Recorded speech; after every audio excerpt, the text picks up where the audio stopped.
What is up, all my dorks, nerds, geeks, and gamers? It's your host, Ghost here, and today we're going to be checking out a gameplay trailer from a game that is made in the Ukraine, and those people could really use all the support we could give them right now. So let's check out this game. It's called Comix Zero.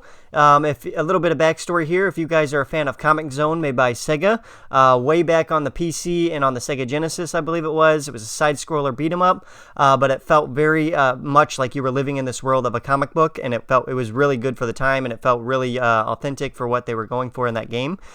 This is kind of the same premise, but this looks more refined and more HD, of course, and more modern audiences and graphics-wise and everything like that. So let's hop right in, see what we can see from it, and let's talk about it. So here we go.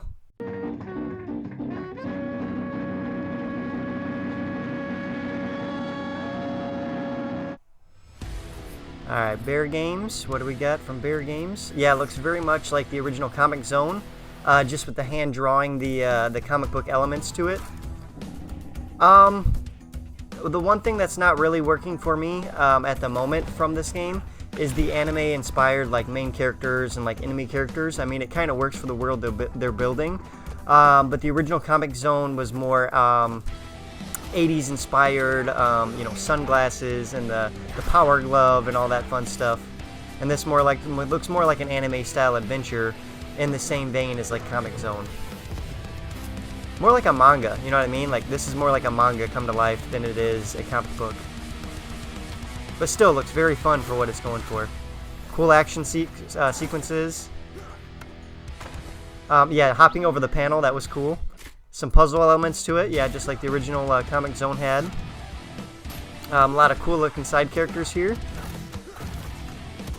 And there's something cool going on with the combat where he's like literally taking the color away from the enemies. So that's kind of cool. That's a cool new looking like feature of the game.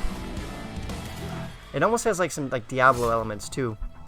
Comix Zero coming out on Xbox, PlayStation 5, Switch, and Steam. So go ahead and check that game out, guys. Made in the Ukraine, so they could definitely use that help there. But yeah, definitely much a spiritual sequel to Comix Zone. So let's go ahead and talk about it. So that was Comix Zero. I'm not sure if they're going for like a prequel, like a spiritual prequel to Comix Zone, something like that. But like I said, this feels more like a manga come to life than it does a comic book come to life, like Comix Zone, the original Comix Zone felt like on the Sega Genesis. This definitely feels like a manga come to life, and it's definitely more for a more modern audience with a much faster pace than the original game had. So yeah, definitely looking forward to the spiritual successor to Comix Zone. I hope you guys like checking it out with me, and definitely give them your support. They are from the Ukraine, and they could definitely use your guys' support. If you guys want to play a game like this, check it out. Check it out on Steam, PS5, Xbox One, or Xbox Series X now, and Switch. So go ahead and check it out, guys. Until next time, I've been your host, Ghost. Adios.